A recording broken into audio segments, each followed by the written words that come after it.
Thank you for joining me for this bonus episode of Once Upon a Crime, the Black Dahlia First Suspects.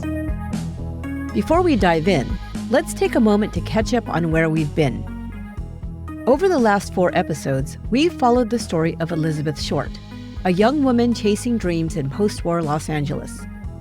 We've traced her journey from Medford, Massachusetts to California, her struggles to find work, and her complicated relationships with men who promised love, adventure, or opportunity, and often delivered heartbreak instead. We've seen how Elizabeth's final months were marked by instability, loneliness, and constant movement, from cheap hotels to borrowed couches, as she tries to build a life in a city that could be both glamorous and unforgiving. And in our last episode, we left off just days before her body was discovered in a vacant lot in Leimert Park, a crime scene so brutal and so bizarre, it would shock the nation and define one of the most enduring mysteries in American criminal history.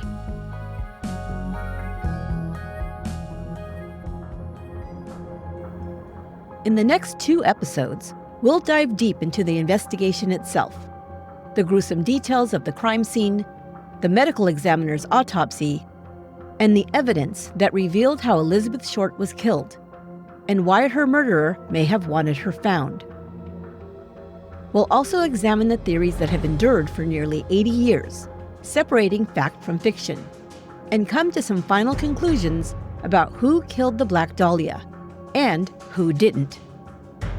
But before we get there, this bonus episode will set the stage. Today, we'll look at the very first suspects identified by police in those early days of the investigation, the men and women who crossed paths with Elizabeth Short and, for a time, came under suspicion of her murder.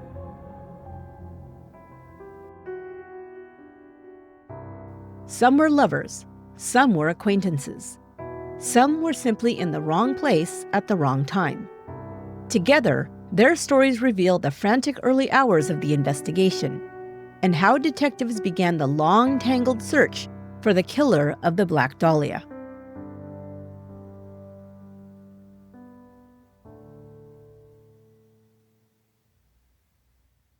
When Los Angeles police arrived at the scene that January morning in 1947, they were stunned.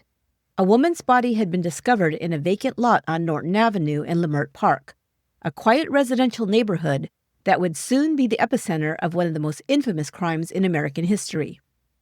At first glance, detectives noticed the killer's deliberate staging. The body had been drained of blood, bisected with surgical precision, and carefully washed. Whoever had done this wanted her to be found. They wanted the shock, the horror, and the attention. There wasn't a single drop of blood on the ground, meaning the victim had been killed elsewhere, most likely in private, and transported here, laid out for maximum effect.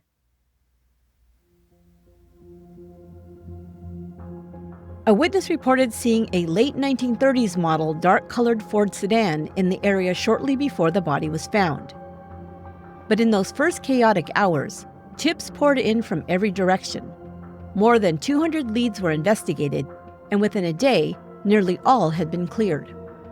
The real break came when fingerprints identified the victim as Elizabeth Short, a 22-year-old woman originally from Medford, Massachusetts.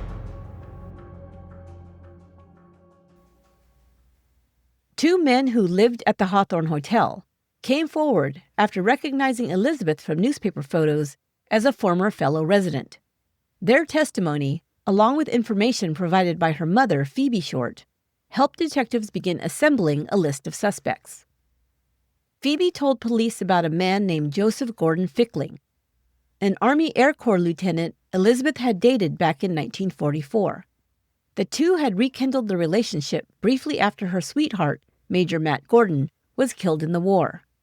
But investigators quickly ruled Fickling out. He was stationed elsewhere at the time of the murder.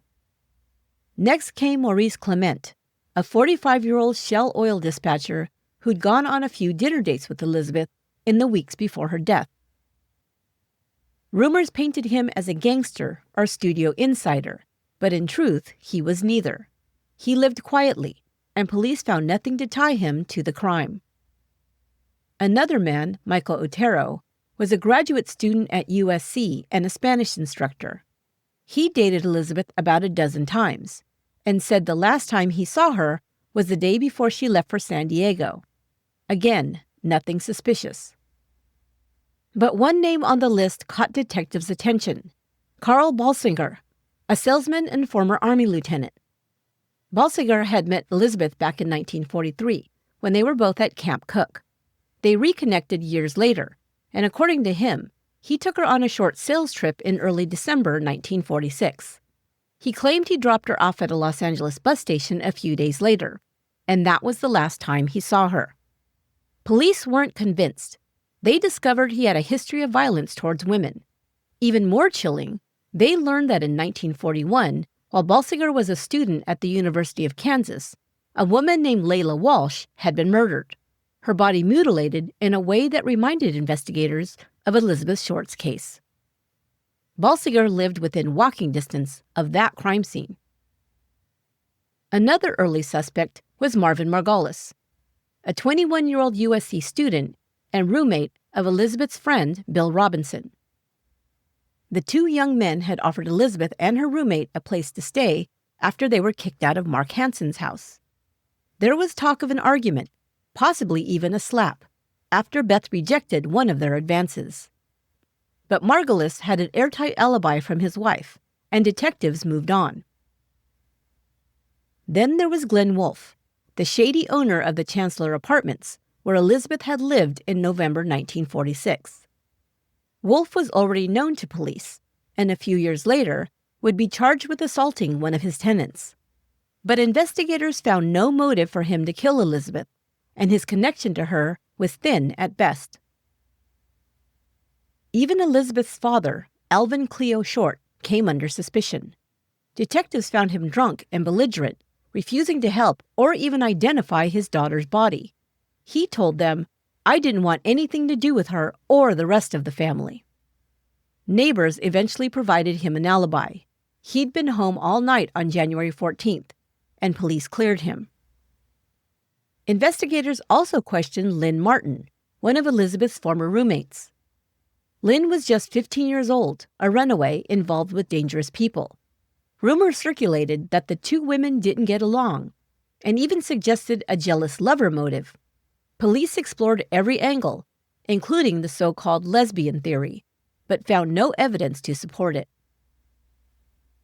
Finally, there was Mark Hansen, a 54-year-old nightclub owner and one of the few suspects who remained under serious consideration. Hansen had met Elizabeth and her roommate Marjorie at his club, the Florentine Gardens. He let them stay at his house rent-free, though later claimed he kicked them out because he didn't like the type of people Elizabeth brought around. He denied having a romantic relationship with her, but investigators noted his evasive answers and reluctance to cooperate. Hansen had both opportunity and resources, and he lied about certain details. But did he have a motive? And did he have the medical knowledge required to bisect a body so precisely? Despite rumors, Hansen wasn't connected to organized crime or any prostitution rings. He was, however, known to manipulate young women in need, promising them shelter or opportunity in exchange for companionship. Police kept him on their radar, but could never connect Hansen definitively to the murder. As the months passed, only a few names stayed on the list: Mark Hansen and Carl Balsinger. Both men had opportunity and troubling histories. But without hard evidence, no witnesses, no physical proof, no confession, the trail went cold. The Black Dahlia case would remain one of the most infamous unsolved murders in Los Angeles history, spawning decades of speculation and countless suspects. In future episodes, we'll look closer at the man who claimed responsibility, the so-called Black Dahlia Avenger, and another name that has haunted this case for years, Dr. George Hodel.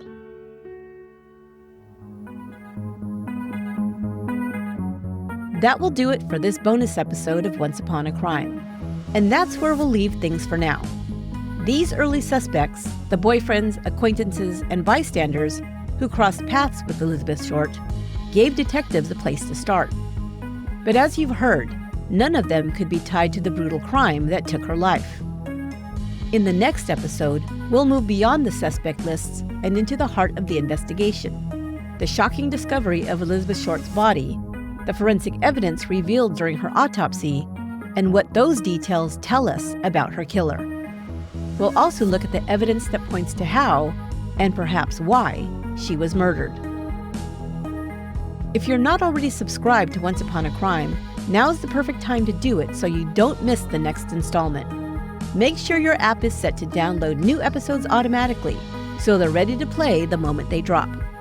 And if you'd like to support the show, you can do that by sharing this episode with a friend or by leaving a rating and review wherever you listen to podcasts. It really helps others discover the show.